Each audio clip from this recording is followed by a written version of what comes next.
Hello everybody, I'm Baltmatrix, and today we are taking a look at Cyclonus the Warrior from Transformers Studios Series 86 collection. Oh wait, no, he's from Kingdom. Wait, why is he in Kingdom and Scourge is in the 86 collection? Why, Hasbro? Why? Anywho, this figure is absolutely fantastic. This is the most fun I've had with a figure of this Voyager size class that I can remember. This is everything that I've ever wanted out of a Cyclonus figure. And I mean that. I genuinely mean that. This thing is absolutely amazing. If you have any love of that Generation 1 design, this is the ultimate Cyclonus figure. To hell with fans' toys. I mean, seriously, to hell with any of the third parties. For $100 you could, or more, you could get one of those, or you could spend $30 and get this. I would rather spend $30 and get this and be able to transform it in like 2 minutes. The only accessory the figure comes with is this big old gun that the original Generation 1 figure came with, or at least it's stylized after that original Generation 1 figure. Is the gun that he comes with not doing it for you? Well then, go ahead and grab some Battle Masters and just plug them in. Give him 1, or 2, or 13. Actually, I could probably do more, because he has 2 different ports on the bottom of each foot. See? 1, 2. And then 1 on the outside of the leg, 1 on the bottom of the forearm, the hands, on top of the shoulder, on the back of the wings, and on the very back. Yeah, you can armor this guy up to a crazy level. Another really good thing about Cyclonus is the light piping on the figure. Man, that's really nice. I really appreciate the reddish-orange glow they've got going on here. The designers also nailed the sculpting of the figure. He just looks grumpy and mean, and I really do appreciate that. They managed to get the crest on the horns perfect and painted very well, and just the overall aesthetic works so nicely for me. Only complaint, well, I have 2, and they're very minor. 1, I think the paint is a little bit uneven in spots. It's not exactly the same kind of lavender or lilac throughout the entire figure, which I'm okay with. I'm okay with that. And the other thing that I find just annoying is this is just for plain bots, are the hollowness of the wings. I just wish the wings weren't hollow. It would look so much better if they weren't. Man, it's just annoying. It's just a pet peeve. It doesn't hurt the figure in any way. It's just a pet peeve. One thing I'm very happy that they did is they included these little foldable wing tips, because that then gives the kind of sawed-off look that Cyclonus has always had on his wings. Just, it's that attention to detail that I absolutely love. Another attention to detail that I find really pleasing is the height difference between him, or Cyclonus, and Scourge, or Scourge, if you will. This is accurate in the show.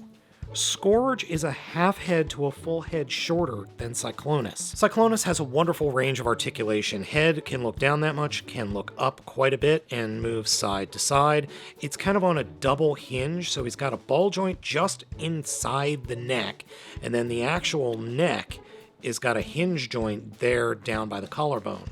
Shoulders can swivel all the way around and hinge inside and out. Swivel at the upper arm, bend at the elbow is a little over 90 degrees and can straighten out. And then the fists do articulate, though moving them by themselves is a little bit difficult because the swivel above the elbow is looser than the actual fist. The fist itself does swivel, though it is very tight. A torso swivel is present. Legs can kick forward and can kick back almost at pretty much 90 degrees and can kick out at 90 degrees. Swivel at the thigh, which is very, very tight. Well over 90 degree bend at the knee, and the reason the knees do this is for the transformation. And the toes can kick forward quite a bit, can't kick back that much, and they do have a nice bend at about 30 degrees. The figure also has a peg hole in the crotch for a flight stand. For me, Cyclonus is the best figure in the Kingdom line so far. It's so much fun, and it's purple and Decepticon-y and exactly what I wanted from a Cyclonus, and it's everything that Scourge isn't. Scourge is fine. I mean, you're gonna transform into a flying surfboard skateboard thing, and he's as good as he's gonna be. But man, Cyclonus is just like a quantum leap above Scourge. Cyclonus' transformation is so much fun. Let's start with the feet. Come on down to the feet, flip them forward, or, push them forward, and then come up behind the heels and flip out these panels, and then fold the toes up into the lower legs, and then flip out these little hidden bits, and then fold them down, and oh hey, look at that, jet thrusters. Nice! A thing that I've been noticing about the figure is that he does have a tendency to have his legs pop off at the hinges or swivels. They go right back on. Continuing with the transformation, combine the legs together and then quite literally just kind of push the legs down into the shins like this. Once we have the legs all the way down, we could come to the shoulders and unpeg them from the rest of the body like that. Then grab the entire backpack section and fold it down. Grab the entire chest section and flip it forward.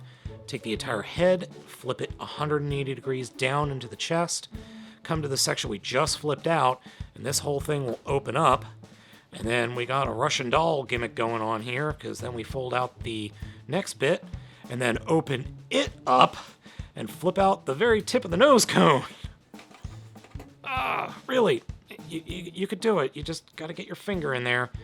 My ham hands just don't want to do it. Once you have the nose cone flipped up, close up the front of the nose cone, close up the back of the nose cone, close up the shoulders, fold down what was the back, and take the back with the shoulders and flip it all the way around like that. And then that whole back section will peg into the back of the canopy. And I realized I said what I said for the chest. I called the chest the shoulders. That was incorrect, obviously. Fold the shoulders back down and they will kind of peg into place very loosely. Come to the back of the wings, fold them down, straighten out the arms, and open up the top of the forearm while pushing down on the little wing there. Flip the fist around, close that up, fold them back,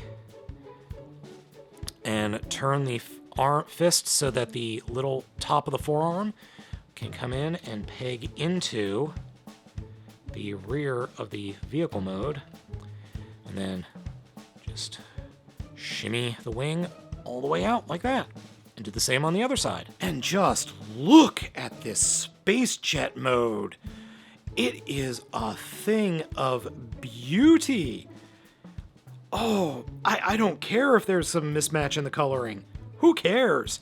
We wound up with what is by far the best Cyclonus jet mode ever put to plastic. I mean, look at this thing. 4 thrusters in the back, not a bit of robot kibble in sight. Sure, you could say that, oh, there's a little bit of robot kibble right here, but who cares?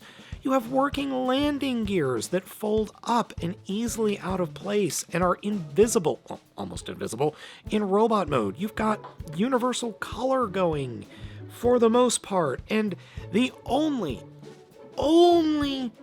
detail that doesn't work is right there. This little bit sticks out just a bit too far. It doesn't taper cleanly. Oh well, so what? Everything else on this figure is just perfect. Even in this mode, you can arm him to the gills. You could put guns on the back of the fuselage or engines. You could put guns under the wings. You could put a gun on top. And then you can put thruster boosts coming out the back there. It's beautiful. It is absolutely beautiful, and I utterly love it. If you haven't guessed by now, I'm very, very happy with our Cybertronian Jet Boy here. Or should I say a Unicronian Jet Boy? Anywho, who cares who made him or where he came from? This figure is wonderful. I absolutely love it, absolutely recommend it, and it needs to be in your collection, especially if you even have the hintest of G1 love, or the love of G1 designs. Sure, Scourge is fine, and this is the best Scourge we've ever gotten, but this is by far the absolute best Cyclonus there has ever been. You can't top that. Well, maybe you can. with the best Grimlock there ever was. Who knows? Maybe I'll review that this week too. So folks, at the time of this video review, being March 15th, we just got a reveal of Galvatron's feat. I'm expecting it to be a leader class figure. At least I think that's what the leaks also say as well.